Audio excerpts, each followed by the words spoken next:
ناظرین،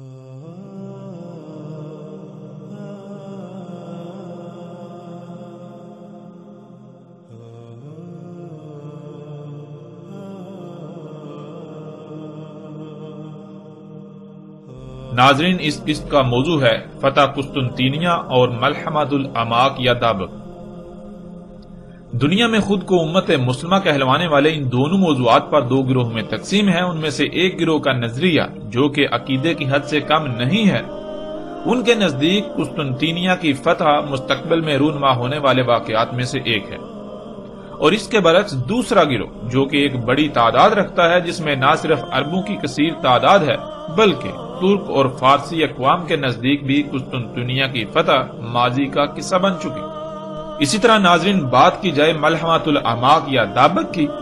تو خود کو امت مسلمہ کہلوانے والوں کی اکثریت ایسے کسی ملحمہ سے بے خبر ہے، یعنی جیسے غزوہ ہند کے چرچے آپ کو ہر طرف سنائی دیں گے، اس کے برعکس ملحمۃ الاماک یا دابق کے بارے میں آپ کو بہت کم سنائی دے گا، سوائے اس کے کہ دنیا میں اس وقت ایک ایسا گروہ ہے جو اس وقت نہ صرف ملحمۃ الاماک یا دابق کا دعوے دار ہے بلکہ اس کی بھرپور تشہیر بھی کر رہا ہے، اور وہ ہے دولت اسلامیہ، جسے زیادہ تر لوگ داعش یا ISIS کے نام سے جانتے ہیں۔ ناظرین، دولت اسلامیہ، خواہ اسے لوگ داعش کہیں یا ISIS، 2014 میں جب یہ گروہ شام کے خطے دابق پر قابض ہوا تو اس کے بعد سے اس گروہ نے اس بات کی خوب تشہیر کرنا شروع کر دی کہ ہم دابق کی سرزمین پر موجود ہیں، اور اے اہل روم، ہم تمہارا یہاں سرزمین دابق پر انتظار کر رہے ہیں، تم ضرور ہمارے خلاف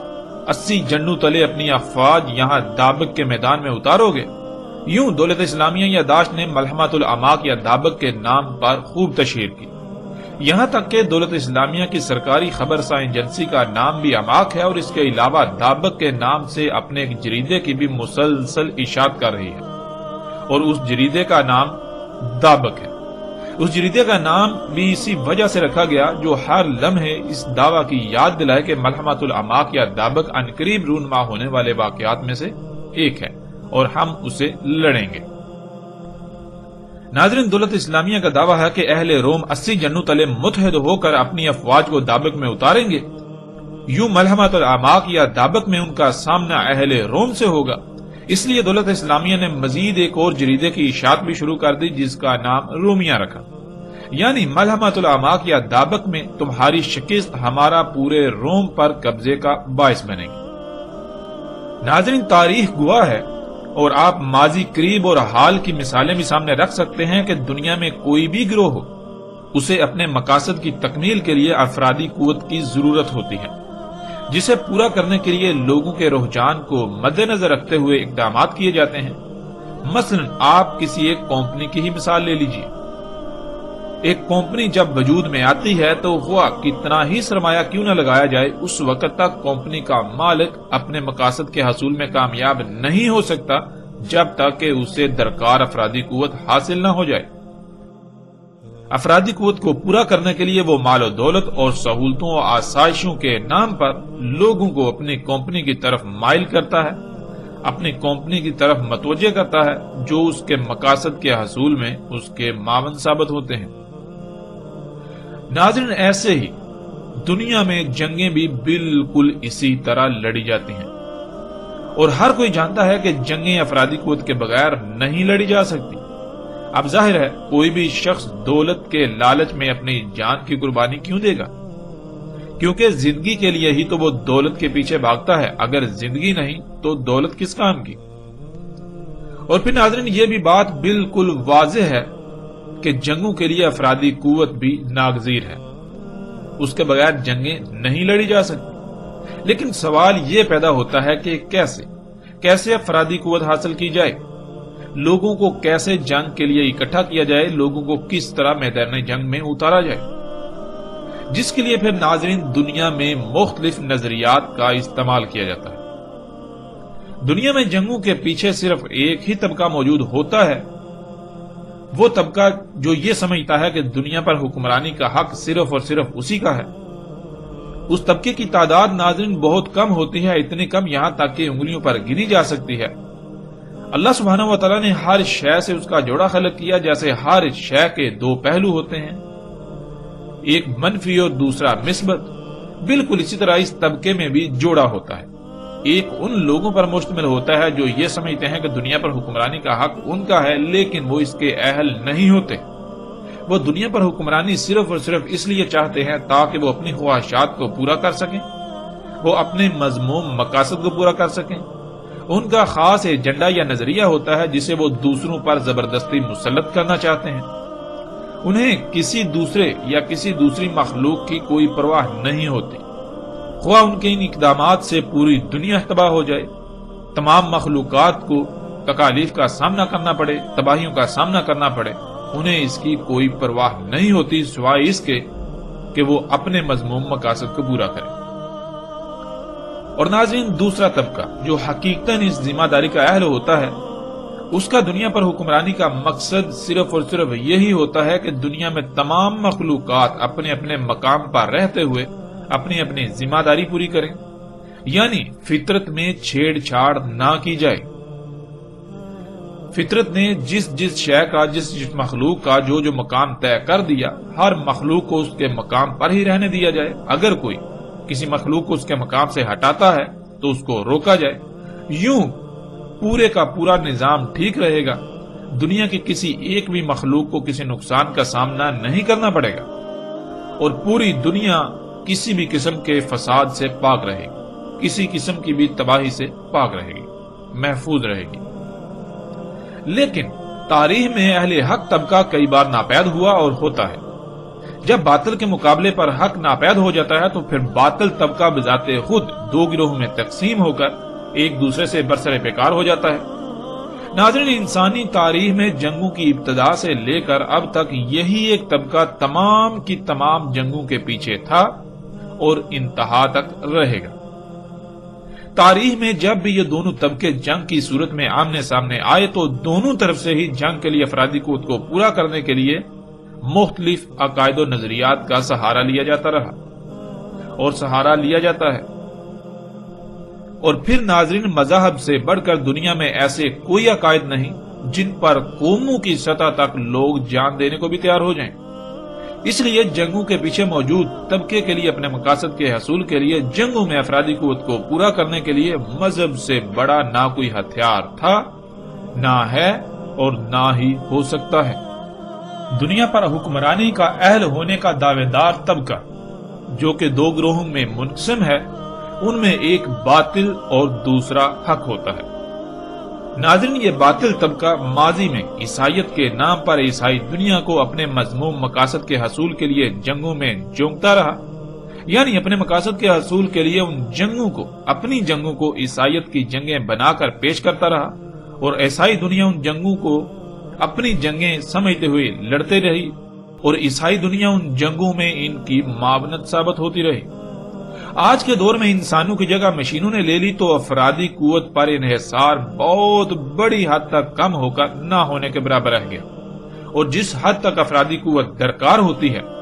اس کے لیے آج بھی یہ طبقہ مختلف مذاہب کے لوگوں کو استعمال کرتا ہے، اپنی جنگ کو ان کے مذہب کی جنگ بنا دکھا کر ان پر مسلط کر دیتا ہے۔ یوں اس طبقے کو اپنی مشینوں کو آپریٹ کرنے کے لیے جتنی افرادی قوت درکار ہوتی ہے وہ میسر ہو جاتی ہے۔ ناظرین، اس کی مثالیں بھی ماضی قریب اور حال میں آپ کو کثرت کے ساتھ نظر آئیں گی، خواہ وہ افغانستان میں روس کے خلاف جنگ ہو۔ کون نہیں جانتا کہ افغانستان میں روس کے خلاف ہونے والی جنگ اصل میں امریکہ اور روس کی جنگ تھی، جسے امریکہ نے اسلام کی جنگ بنا دکھا کر مسلمانوں پر مسلط کر دیا۔ امریکہ نے عربوں بالخصوص سعودی عرب اور پاکستان کی معاونت سے نہ صرف مسلمانوں کے ذریعے اس جنگ کو لڑا، بلکہ اس جنگ میں جیت کی صورت میں امریکہ دنیا پر واحد سپر پاور کے طور پر سامنے آیا اور پوری دنیا پر اپنا ایجنڈا سرمایہ دارانہ نظام مسلط کر دیا، جس سے امیر امیر تر اور غریب غریب تر ہو کر دنیا میں انسان دو طبقوں میں تقسیم ہو گئے۔ ایک طبقہ مالک اور دوسرا طبقہ غلاموں سے بھی بدتر زندگی گزارنے پر مجبور ہو گیا۔ اس کے علاوہ اس سرمایہ دارانہ نظام کی وجہ سے پوری دنیا طرح طرح کی تباہیوں کا شکار ہو چکی ہے۔ ناظرین، ماضی میں ہونے والی جتنی بھی جنگیں ہیں، وہ ہوں افغانستان میں روس کے خلاف لڑی جانے والی جنگ ہو یا پھر اس وقت پوری دنیا میں جتنی بھی جنگیں ہو رہی ہیں، ان کے پیچھے وہی ایک طبقہ موجود تھا، ہے اور جنگوں کی انتہا تک رہے گا۔ ناظرین، جیسے باطل قوتیں اپنے مقاصد کے حصول کے لیے ناگزیر جنگوں میں افرادی قوت کو پورا کرنے کے لیے مذاہب کی آڑ لیتی ہیں، مختلف عقائد و نظریات کی بنیاد پر افرادی قوت حاصل کرتی ہیں، بالکل اسی طرح ان کے مد مقابل ان کے حریف بھی یہی کرتے ہیں، لیکن فرق یہ ہوتا ہے کہ ایک طرف باطل اور دوسری طرف حق ہوتا ہے یا پھر حق ہونے کا دعوے دار۔ ناظرین، ایسے ہی اس وقت دولت اسلامیہ، جسے دنیا داعش یا ISIS کا نام دیتی ہے، وہ بھی اپنی افرادی قوت کو پورا کرنے کے لیے پوری دنیا کو فتح کرنے، جزیرۃ العرب کی فتح، قسطنطینیہ کی فتح، ملحمۃ الاماک یا دابق، غزوہ ہند یا اس کے علاوہ مختلف نعروں کے نام پر لوگوں کو اپنی طرف متوجہ اور مائل کرنے کی کوششیں کر رہی ہے۔ دولت اسلامیہ یا پھر داعش کہیں یا جو بھی نام دیں، اس کے مقاصد کیا ہیں، ان پر آئندہ ایک ساتھ میں اس موضوع کے تحت تفصیل سے بات ہوگی، لیکن دولت اسلامیہ کا دعویٰ یہ ہے کہ وہ حق پر ہے، اور پھر اس کے علاوہ اس کے دعوے ہیں کہ وہ پوری دنیا کو فتح کریں گے، پوری دنیا پر اسلام کا پرچم لہرائے گا، وہ روم کو یعنی یورپ کو فتح کریں گے، وہ جزیرۃ العرب کو فتح کریں گے، وہ قسطنطینیہ کو فتح کریں گے، وہ ہند کو فتح کریں گے، وہ فارس کو فتح کریں گے، اور اہل روم کے خلاف ملحمۃ الاماک یا دابق لڑیں گے، اور اپنے ان تمام دعویٰ جات کو محمد رسول اللہ صلی اللہ علیہ وآلہ وسلم کی ذات سے منسوب کر دیا جاتا ہے کہ رسول اللہ صلی اللہ علیہ وآلہ وسلم نے ان تمام فتوحات کی بشارت دی، لیکن حقیقت اس کے بالکل برعکس ہے۔ اپنے ایسے تمام تر دعوے محمد علیہ السلام سے منسوب کرنا بالکل بے بنیاد اور غلط ہے۔ دولت اسلامیہ اپنے دشمنوں سے جنگ کرے، اس سے ہمیں کوئی بھی اختلاف نہیں، لیکن اس کی بنیاد اسے نہ بنائے جس کا حقیقت سے دور دور تک کوئی تعلق نہیں، ورنہ اگر یہی باطل عقائد و نظریات اور باطل دعوے ہی حق ہونے کی علامت ہیں تو پھر اس دنیا میں کوئی ایک شخص بھی ایسا نہیں ملے گا جس کا یہ دعویٰ نہ ہو کہ وہ حق پر ہے۔ اگر اسے باطل کہتے ہیں تو اس کے مخالفین، نہ کہ وہ خود اپنے آپ کو باطل کہہ رہا ہوتا ہے۔ جہاں تک پوری دنیا کو فتح کرنے کی بات ہے تو نہ ہی ایسا پورے قرآن میں کہیں اللہ سبحانہ و تعالیٰ نے کہا اور نہ ہی محمد علیہ السلام نے۔ ہاں، البتہ اللہ اور اس کے رسول محمد علیہ السلام سے منسوب ایسا بہت کچھ ملے گا، یہاں تک کہ قرآن کے تراجم کی صورت میں بھی ملے گا، مگر عربی متن میں اس کا شائبہ تک نہیں ہے، اور آئندہ ایک ساتھ میں اس پر بھی تفصیل کے ساتھ بات ہوگی۔ اسی طرح ناظرین، جزیرۃ العرب کی فتح کی بات ہو، فارس کی، ہند کی، قسطنطینیہ کی یا پھر ملحمۃ الاماک یا دابق، سب موضوعات پر تفصیل کے ساتھ بات کی جائے گی، کوئی ایک بھی موضوع نہیں رہنے دیا جائے گا، لیکن اس قسط میں ہمارا موضوع ہے قسطنطینیہ کی فتح اور ملحمۃ الاماک یا دابق۔ اب آتے ہیں فتح قسطنطینیہ اور ملحمۃ الاماک یا دابق کی طرف۔ رسول اللہ صلی اللہ علیہ وآلہ وسلم نے کہا، نہیں نکلے گا دجال یہاں تک کہ فتح ہو جائے قسطنطینیہ۔ ناظرین، اس روایت کے حوالے سے یہ بات ذہن میں ہونا بہت ضروری ہے کہ رسول اللہ صلی اللہ علیہ وآلہ وسلم نے یہ الفاظ براہ راست آج کے انسانوں سے نہیں کہے تھے، بلکہ آج سے 14 صدیاں قبل رسول اللہ صلی اللہ علیہ وآلہ وسلم نے اپنے اصحاب کو اور اس وقت کے لوگوں کو کہے تھے کہ دجال اس وقت تک نہیں نکلے گا جب تک کہ قسطنطینیہ فتح نہ ہو جائے، یعنی وہ دجال جو قرب قیامت الساعہ ظاہر ہونا ہے وہ اس وقت تک نہیں نکلنے والا جب تک کہ قسطنطینیہ فتح نہیں ہو جاتا۔ لیکن انتہائی تکلیف دہ بات یہ ہے کہ آج ایسی تمام کی تمام روایات کو یوں لیا جاتا ہے جیسے آج اور ابھی رسول اللہ صلی اللہ علیہ وآلہ وسلم موجودہ لوگوں کو یہ سب کہہ رہے ہیں، اور پھر پیچھے گزرنے والی 14 صدیوں کو یکسر بھلا دیا جاتا ہے۔ حالانکہ رسول اللہ صلی اللہ علیہ وآلہ وسلم نے اپنی بعثت سے لے کر ساتھ کے قیام تک آنے والے بڑے بڑے واقعات کو بہت ہی مختصر الفاظ میں بیان کیا۔ جن میں دجال کے خروج کے بارے میں کہا تھا کہ دجال کا خروج فتح قسطنطینیہ کے بعد ہوگا، نہ کہ اس سے پہلے۔ اس سے یہ بات بھی واضح ہو جاتی ہے کہ جو لوگ محمد علیہ السلام کی ذات پر یہ بہتان باندھتے ہیں کہ محمد علیہ السلام اس لڑکے کو دجال سمجھ رہے تھے جو یہودیوں کے ہاں پیدا ہوا، اسی طرح اصحاب رسول ابن سیاد کو دجال سمجھتے تھے۔ تو ناظرین، سوال یہ پیدا ہوتا ہے کہ ایسا کیسے ہو سکتا ہے کہ ایک طرف خود محمد علیہ السلام یہ کہہ رہے ہیں کہ وہ یعنی دجال قسطنطینیہ کی فتح سے پہلے نہیں نکلے گا، اور پھر اپنی اس بات کا رد کرتے ہوئے قسطنطینیہ کی فتح سے صدیوں پہلے اس وقت کسی کو وہ وہی دجال سمجھ رہے ہوں جس کا خروج قرب قیام الساعۃ ہونا تھا؟ ایسا قطعاً نہیں ہو سکتا۔ اور ہاں، ابن سیاد کو دجال کہا گیا، لیکن اس سے وہ دجال نہیں کہا گیا جس کا خروج قرب قیام الساعۃ ہونا تھا، بلکہ وہ ان دجالوں میں سے تھا جنہوں نے انسانوں میں سے ہونا تھا، جنہوں نے قرب قیام الساعۃ نکلنے والے دجال سے پہلے آنا تھا۔ ناظرین، اب آتے ہیں قسطنطینیہ کی فتح کی طرف۔ اس سے پہلے کہ قسطنطینیہ کی فتح پر بات کی جائے، پہلے یہ جان لیتے ہیں کہ قسطنطینیہ ہے کیا۔ ناظرین، اس شہر کی بنیاد 667 قبل مسیح یعنی عیسیٰ ابن مریم علیہ السلام کی پیدائش سے 667 سال پہلے رکھی گئی۔ اس شہر کی بنیاد رکھنے والے یونانی تھے، اور انہوں نے اس وقت اس شہر کا نام بازنطین رکھا۔ 330 عیسوی میں یہ شہر رومی سلطنت کا حصہ بنا، اور اس وقت کے رومی بادشاہ نے اس شہر کی توسیع کا منصوبہ بنایا۔ یوں اس شہر کی توسیع کے ساتھ ساتھ اس کا نام بھی بدل کر اس وقت کی رومی سلطنت کے سربراہ کونسٹینٹائن کے نام پر کونسٹینٹائن اوپل رکھا، جسے ترکش میں قسطنطینیہ اور اسی وجہ سے عربی میں بھی قسطنطینیہ کہا جاتا رہا۔ 1453 عیسوی میں اسلامی ریاست خلافت عثمانیہ کے ہاتھوں فتح ہونے کے بعد اس کا نام اسلام بول رکھ دیا گیا۔ 1923 عیسوی میں خلافت عثمانیہ کے خاتمے کے بعد اس کا نام اسلام بول سے بدل کر استنبول رکھ دیا گیا، اور آج تک اسی نام سے جانا اور پہچانا جاتا ہے۔ اس وقت یہ جدید ترکی کا بہت ہی اہم اور ایک بڑا شہر ہے۔ ناظرین، اب سوال یہ پیدا ہوتا ہے کہ کیا قسطنطینیہ فتح ہو چکا یا پھر مستقبل میں ہوگا؟ تو اس کا جواب حاصل کرنے کے لیے دیکھتے ہیں کہ محمد رسول اللہ صلی اللہ علیہ وآلہ وسلم نے اس بارے میں لوگوں کی کیا رہنمائی کی تھی۔ تو اس کے لیے آپ کو سکرین پر روایت نظر آ رہی ہے جس میں رسول اللہ صلی اللہ علیہ وآلہ وسلم نے کہا تھا،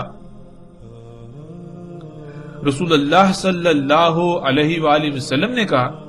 تم چڑھائی کرو گے، قسطنطینیہ پر 3 غزوات کرو گے، یعنی 3 بار قسطنطینیہ پر چڑھائی کرو گے۔ ان میں پہلا پیش آئے گی، اس میں تمہیں آزمائش، شدید ترین سخت حالات کا سامنا کرنا پڑے گا، اور دوسرا ہوگی تمہارے درمیان اور ان کے درمیان صلح، یہاں تک کہ تم ان کے شہر میں مسجد بناؤ گے، اور تم چڑھائی کرو گے اور وہ دشمنی کریں گے قسطنطینیہ سے پیچھے، پھر پلٹ جاؤ گے، پھر تم تیسری بار چڑھائی کرو گے، پس اللہ اسے فتح کر دے گا تم پر۔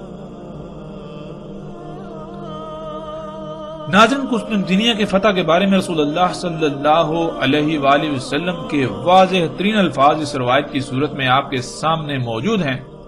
رسول اللہ صلی اللہ علیہ وآلہ وسلم نے کہا تھا کہ تم 3 بار قسطنطینیہ پر چڑھائی کرو گے۔ پہلی چڑھائی پر سخت ترین آزمائش کا سامنا کرنا پڑے گا، یعنی سخت ترین حالات کا سامنا کرنا پڑے گا، یوں ناکامی کا سامنا کرنا پڑے گا۔ پھر جب دوسری بار چڑھائی کرو گے تو ان کے اور تمہارے درمیان صلح ہو جائے گی، یہاں تک کہ تم وہاں مسجد بناؤ گے۔ پھر ایک وقت آئے گا جب وہ صلح کا معاہدہ توڑ دیں گے، تم چڑھائی کرو گے، ان سے تمہاری دشمنی ہوگی قسطنطینیہ کے پیچھے، پھر تم واپس پلٹ جاؤ گے۔ پھر تیسری بار چڑھائی کرو گے تو اللہ اسے تمہارے لیے کھول دے گا، یعنی قسطنطینیہ فتح ہو جائے گا۔ ناظرین، ایک اور روایت ہے جس میں رسول اللہ صلی اللہ علیہ وآلہ وسلم نے اس چڑھائی کے بارے میں ذکر کرتے ہوئے اس طرح کہا تھا کہ شہر سے باہر تمہاری ان سے لڑائی ہوگی، یعنی جنگ ہوگی، جس میں اہل روم کو شکست کا سامنا کرنا پڑے گا، اور شہر بغیر لڑائی کے فتح ہو جائے گا۔ یعنی شہر کے اندر لڑائی نہیں ہوگی، بلکہ شہر سے باہر ہونے والی لڑائی ہی فتح کا سبب بنے گی۔ اہل روم شہر سے باہر ہونے والی لڑائی میں اس قدر نقصان کا سامنا کریں گے کہ شہر کے اندر مزاحمت کرنے کے قابل ہی نہ رہیں گے۔ یوں شہر بغیر مزاحمت کے ان کے قبضے میں آ جائے گا۔ اب ناظرین، سوال یہ پیدا ہوتا ہے کہ کیا ماضی میں ایسا واقعہ پیش آ چکا یا پھر آئندہ مستقبل میں پیش آئے گا؟ تو اس کا جواب بالکل واضح ہے۔ اگر بات کی جائے تاریخ کی تو تاریخ میں بالکل ویسا ہی ہو چکا جیسا کہ رسول اللہ صلی اللہ علیہ وآلہ وسلم نے کہا تھا۔ اسلامی ریاست کی طرف سے قسطنطینیہ کے لیے 3 غزوات کیے گئے، یعنی 3 بار چڑھائی کی گئی، جن میں پہلا غزوہ یعنی پہلی چڑھائی سن 54 ہجری 674 عیسوی میں معاویہ بن سفیان کے دور حکومت میں کی گئی،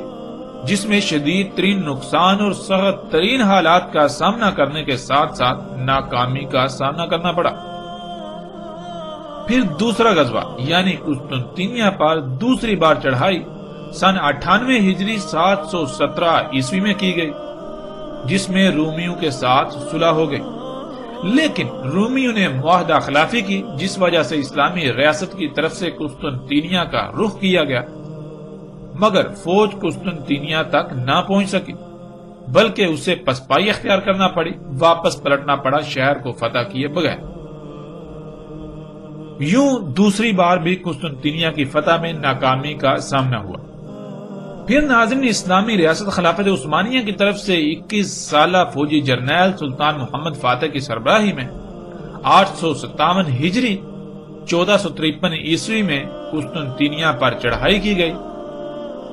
شہر کے محاصرے کی صورت میں شہر کے باہر شدید ترین لڑائی نے رومیوں کی کمر توڑ دی۔ خلافت اسلامیہ کی فوج شہر میں داخل ہونے میں کامیاب ہوئی اور رومی فوج شہر سے باہر ہی اپنی پوری قوت استعمال کر چکی تھی۔ وہ اس لائق نہ رہی تھی کہ شہر کے اندر وہ مزاحمت کر سکتی، شہر کے اندر وہ فوج کا مقابلہ کر سکتی۔ یوں شہر کے اندر خلافت اسلامیہ کی فوج کو مزاحمت کا سامنا نہ کرنا پڑا اور بالآخر قسطنطینیہ فتح ہو گیا۔ ناظرین، یہ تاریخ کا عظیم ترین واقعہ تھا اور رسول اللہ صلی اللہ علیہ وآلہ وسلم کے الفاظ کے عین مطابق 3 غزوات کے بعد یہ شہر فتح ہوا، یعنی تیسرے غزوے میں یہ شہر فتح ہوا۔ یوں وہ لوگ جو آج بھی قسطنطینیہ کی فتح کے خواب دیکھ رہے ہیں، ان کو چاہیے کہ خواب غفلت سے جاگ جائیں، اس سے پہلے کہ وقت ہاتھ سے نکل جائے۔ یہاں تک کہ ناظرین، آج دنیا کے نقشے پر کسی قسطنطینیہ کا وجود ہی نہیں ہے۔ قسطنطینیہ کا وجود اسی دن مٹ گیا جس دن وہ رومیوں کے قبضے سے نکل کر خلافت اسلامیہ کا حصہ بنا اور اسے قسطنطینیہ سے استنبول میں بدل دیا گیا۔ اور اب تو استنبول بھی ماضی کا قصہ بن چکا۔ اس وقت دنیا کے نقشے پر استنبول کا وجود ہے، نہ بازنطین کا، نہ قسطنطینیہ کا اور نہ ہی استنبول کا۔ رسول اللہ صلی اللہ علیہ وآلہ وسلم نے قسطنطینیہ کی فتح کی خبر دی تھی، نہ کہ استنبول کی فتح کی خبر۔ پھر جب قسطنطینیہ کو فتح کیا جانا تھا تو اسے اہل روم سے فتح کیا جانا تھا، نہ کہ ان سے جو خود کو مسلمان کہلاتے ہیں۔ فتح کے بعد وہاں مساجد کی تعمیر ہونی تھی، فتح سے پہلے اسے مساجد سے خالی ہونا تھا، لیکن آج کا استنبول تو دنیا میں مساجد کا شہر کہلاتا ہے۔ پورا شہر عظیم ترین مساجد سے بھرا پڑا ہے۔ ناظرین، دولت اسلامیہ جسے داعش کا نام دیا جاتا ہے یا پھر ISIS کا نام دیا جاتا ہے، اس کا دعویٰ ہے کہ وہ قسطنطینیہ کو فتح کریں گے اور پھر قسطنطینیہ موجودہ ترکی کے شہر استنبول کو قرار دیتے ہیں اور اپنے اس دعوے کو محمد رسول اللہ صلی اللہ علیہ وآلہ وسلم سے یہ کہہ کر منسوب کر دیتے ہیں کہ رسول اللہ صلی اللہ علیہ وآلہ وسلم نے قسطنطینیہ کی فتح کی بشارت دی تھی۔ ہاں، ہم مانتے ہیں کہ فتح کی بشارت دی تھی، لیکن استنبول کی نہیں بلکہ قسطنطینیہ کی، جو کہ ماضی کا قصہ بن چکا۔ اس لیے آپ کو اپنے گریبان میں جھانکنا ہوگا، ورنہ آپ میں اور ان میں کوئی فرق نہیں رہے گا۔ جو لوگ غزوہ ہند کے نام پر اپنے مفادات کے حصول کے لیے عام عوام سے کھلواڑ کر رہے ہیں، جیسے وہ لوگ جو انڈیا کے آس پاس ہیں وہ انڈیا کو ہند قرار دے کر اپنے عزائم کی تکمیل کے لیے غزوہ ہند کا چورن بیچنے میں مصروف ہیں، بالکل ایسے ہی آپ استنبول کے قریب موجود ہیں تو آپ استنبول کو قسطنطینیہ قرار دے کر فتح قسطنطینیہ کے دعوے کر رہے ہیں۔ ہم یہ نہیں کہتے کہ آپ جان بوجھ کر ایسا کر رہے ہیں، ہم یہ گمان کرتے ہیں کہ آپ غلط فہمیوں کا شکار ہو کر ایسا کر رہے ہیں، اس لیے اس سے پہلے کہ وقت ہاتھ سے نکل جائے اپنی اصلاح کیجیے۔ حق آپ کے سامنے ہے، اس کے باوجود اگر کوئی یہ سمجھے کہ یہ ہماری ذات پر حملہ ہے تو ہمیں اس سے کوئی فرق نہیں پڑے گا۔ ہمارا مقصد حق کو سامنے لانا ہے، خواہ سامنے کوئی بھی ہو۔ اب اگر کوئی اپنی غلطی سامنے آنے پر اصلاح کی بجائے اسے اپنی ذات پر حملہ تصور کرتے ہوئے اپنی غلطی پر ڈٹا رہے گا تو اسے جان لینا چاہیے کہ نقصان ہمارا نہیں بلکہ وہ خود اپنا ہی کرے گا، اور اگر وہ اپنی غلطی کی اصلاح کر لیتا ہے تو فائدہ بھی اس کا اپنا ہی ہوگا۔ اب آتے ہیں ناظرین ملحمۃ الاماق یا دابق کی طرف۔ ناظرین اسے ملحمۃ الاماق یا دابق اس لیے نہیں کہا گیا کہ یہ ملحمہ اماق یا پھر دابق میں ہونا تھا، بلکہ یہ ملحمہ جہاں ہونا تھا یعنی جس خطے میں اس ملحمہ کا ہونا تھا وہاں کے مشہور و معروف ترین مقامات میں سے 2 مقامات تھے جن کے نام اماق اور دابق تھے۔ اب اس ملحمہ کو کوئی نام دینا چاہے تو چاہے وہ ملحمۃ الاماق کا نام دے یا پھر ملحمۃ الدابق کا نام دے، اس لیے اسے ملحمۃ الاماق یا دابق کہا جاتا ہے۔ ناظرین آگے بڑھنے سے پہلے لفظ ملحمہ کو جان لینا لازمی ہے، اور ملحمہ کہتے ہیں اس جنگ کو جو نہ صرف مسلط کی گئی ہو بلکہ جو سالوں، دہائیوں یا صدیوں پر محیط ہو اور اس میں کثرت کے ساتھ جانی نقصان کا سامنا کرنا پڑے۔ مثلا جیسے آج آپ موجودہ دور کو دیکھیں تو جب سے ٹیکنالوجی وجود میں آئی ہے تب سے اس ٹیکنالوجی کی بنیاد پر ہونے والی جنگوں کو مجموعی طور پر اگر کوئی نام دیا جائے گا تو انہیں ملحمۃ الدجال کہا جائے گا، اس لیے کیونکہ دجال ٹیکنالوجی ہے۔ اب آتے ہیں ملحمۃ الاماق یا دابق کی طرف۔ رسول اللہ صلی اللہ علیہ وآلہ وسلم نے کہا 5 ملاحم ہوں گی، ہو چکی ان میں سے 2 اور 3 باقی ہیں۔ بس ان میں پہلی ملحمۃ الترک جزیرہ سے اور ملحمۃ الاماق اور ملحمۃ الدجال، اس کے بعد کوئی ملحمہ نہیں۔ ناظرین اس روایت میں بالکل صراحت کے ساتھ رسول اللہ صلی اللہ علیہ وآلہ وسلم کے الفاظ موجود ہیں کہ ملحمۃ الاماق ملحمۃ الدجال سے پہلے ہوگی، کیونکہ جب ملحمۃ الدجال کے بعد کوئی ملحمہ نہیں ہے تو پھر ظاہر ہے کہ ملحمۃ الاماق ملحمۃ الدجال سے پہلے ہی ہوگی، اور دجال کا خروج قسطنطنیہ کی فتح کے بعد ہونا ہے، تو اس سے یہ بات بھی بالکل کھل کر واضح ہو جاتی ہے کہ ملحمۃ الاماق یا دابق فتح قسطنطنیہ سے پہلے ہونی تھی نہ کہ اس کے بعد۔ پیچھے ہم یہ بات جان چکے ہیں کہ قسطنطنیہ کی فتح تو ماضی کا قصہ بن چکا، تو پھر بلا شک و شبہ ملحمۃ الاماق یا دابق بھی ماضی کا قصہ بن چکی۔ اب کوئی ملحمۃ الاماق یا دابق نہیں ہونے والی،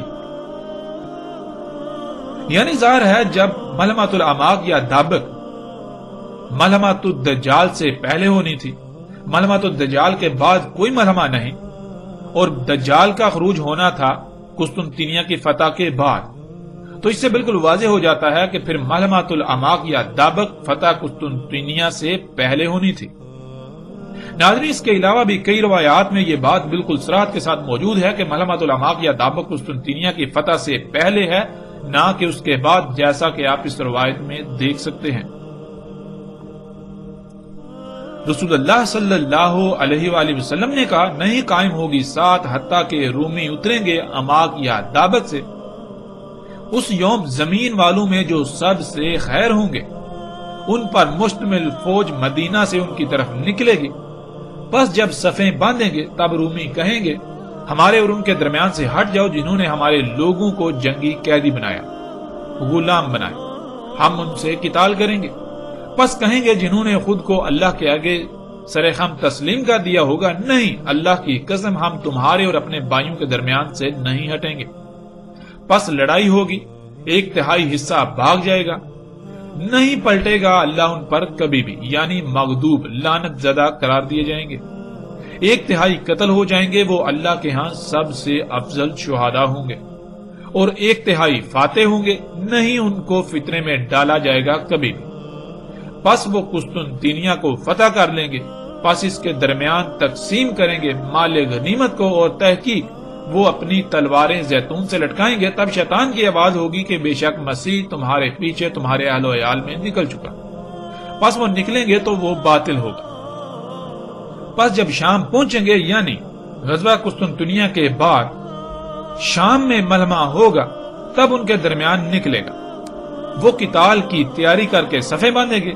جب صلاۃ قائم کریں گے پس اتریں گے عیسیٰ ابن مریم علیہ السلام، پس جڑ ہوں گے ان کی۔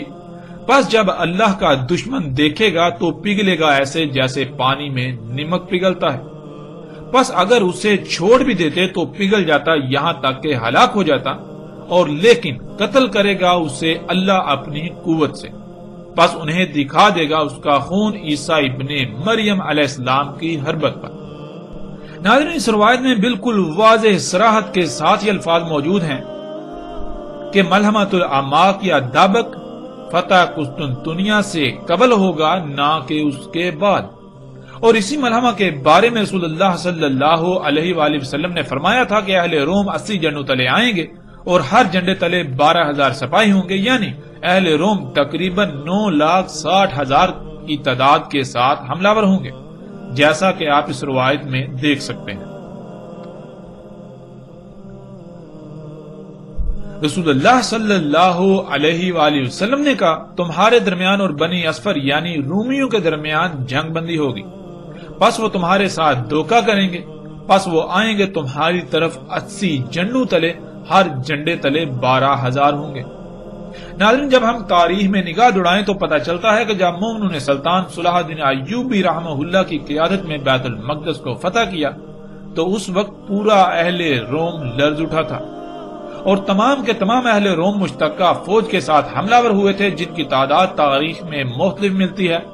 بعض مغربی مورخین کے مطابق اہل روم کی تعداد تقریباً 10 لاکھ کے لگ بھگ تھی، یعنی اہل روم تقریباً 10 لاکھ فوج کے ساتھ حملہ ور ہوئے تھے، اور 2 سال تک بیت المقدس کا محاصرہ جاری رہا تھا۔ شہر میں کھانے پینے سمیت سب کچھ ختم ہو چکا تھا، اور یہ تاریخ کا عظیم ترین معرکہ تھا جس میں اہل روم کو محض چند ہزار مومنوں کے ہاتھوں ذلت آمیز شکست ہوئی، جس میں تقریباً 4 لاکھ صلیبی مارے گئے اور محض چند ہزار مومن شہید ہوئے۔ یوں یہ بات واضح ہو جانی چاہیے کہ ملحمۃ الاعماق یا دابق گزر چکا، اب کوئی ملحمۃ الاعماق یا دابق نہیں ہے۔ رسول اللہ صلی اللہ علیہ وآلہ وسلم نے ملحمۃ الاعماق یا دابق اسے ہی کہا جسے آج صلیبی جنگوں کا نام دیا جاتا ہے۔ اب اگر کچھ بچا ہے تو وہ ہے صرف اور صرف ملحمۃ الدجال، جو کہ وہ بھی اب اپنے آخری مراحل میں داخل ہو چکا، یعنی ملحمۃ الدجال بھی اپنے آخری مراحل میں داخل ہو چکا۔ اور پھر ناظرین، دوسری بات اس حوالے سے یہ ہے کہ جب ملحمۃ الاعماق کے بارے میں روایات میں غور کریں تو ملحمۃ الاعماق یا دابق کی تفصیلات میں رسول اللہ صلی اللہ علیہ وآلہ وسلم کے الفاظ صراحت کے ساتھ موجود ہیں، جن سے صاف واضح ہوتا ہے کہ ملحمۃ الاعماق یا دابق گھوڑوں پر سوار، تیروں، تلواروں اور نیزوں وغیرہ سے ہونا تھا، جس میں شدید ترین خون بہنا تھا۔ اور آج کے دور کے تقاضوں کو سامنے رکھیں تو گھوڑوں پر تیروں، تلواروں اور نیزوں کے ساتھ ایسے کسی ملحمہ کا کوئی تصور ہی نہیں کیا جا سکتا۔ اور جب یہ ملحمہ فتح قسطنطنیہ سے ہی قبل ہونا تھا تو پیچھے کسی بھی سوال کی کوئی گنجائش نہیں رہتی۔ ناظرین، اب تک نہ صرف فتح قسطنطنیہ کی حقیقت آپ کے سامنے کھل چکی، بلکہ ملحمۃ الاعماق یا دابق کی حقیقت بھی بالکل کھل کر واضح ہو چکی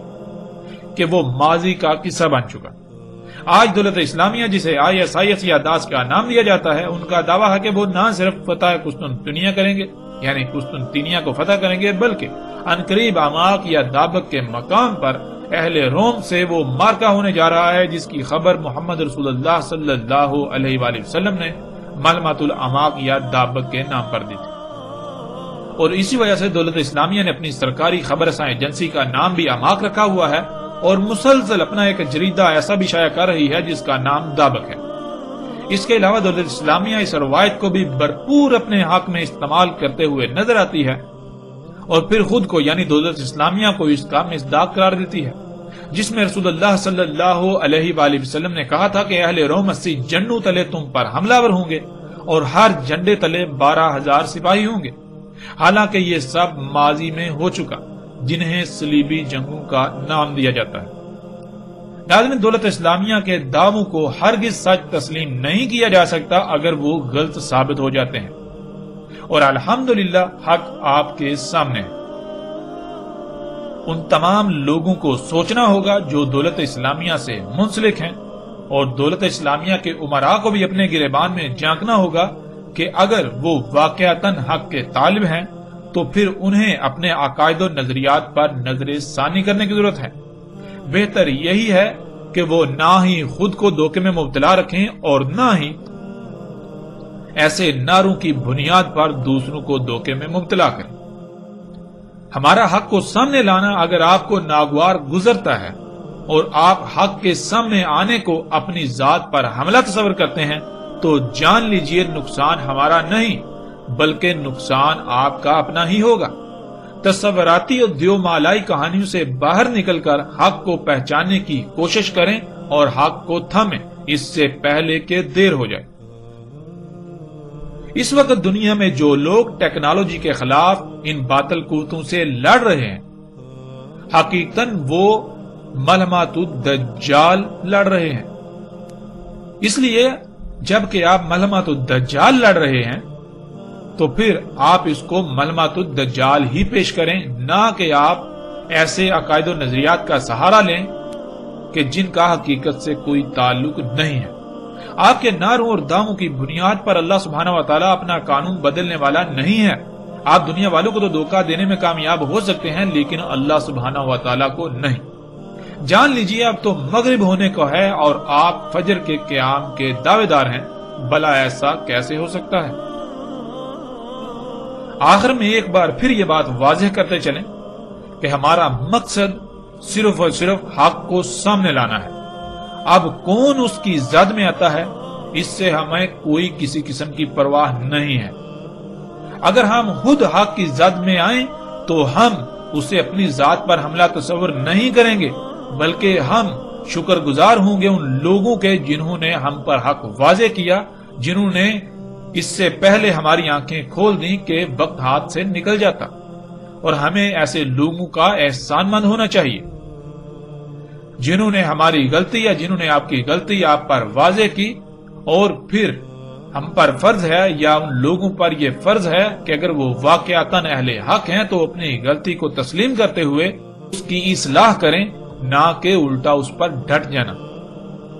بہرحال ناظرین، حق الحمدللہ ثم الحمدللہ اللہ کے فضل سے ہر لحاظ سے آپ کے سامنے ہے۔ قسطنطنیہ کی فتح ہو یا پھر معلومات الاماک یا داب، اب فیصلہ آپ کے اپنے اختیار میں ہے، فیصلہ آپ کے اپنے ہاتھ میں ہے۔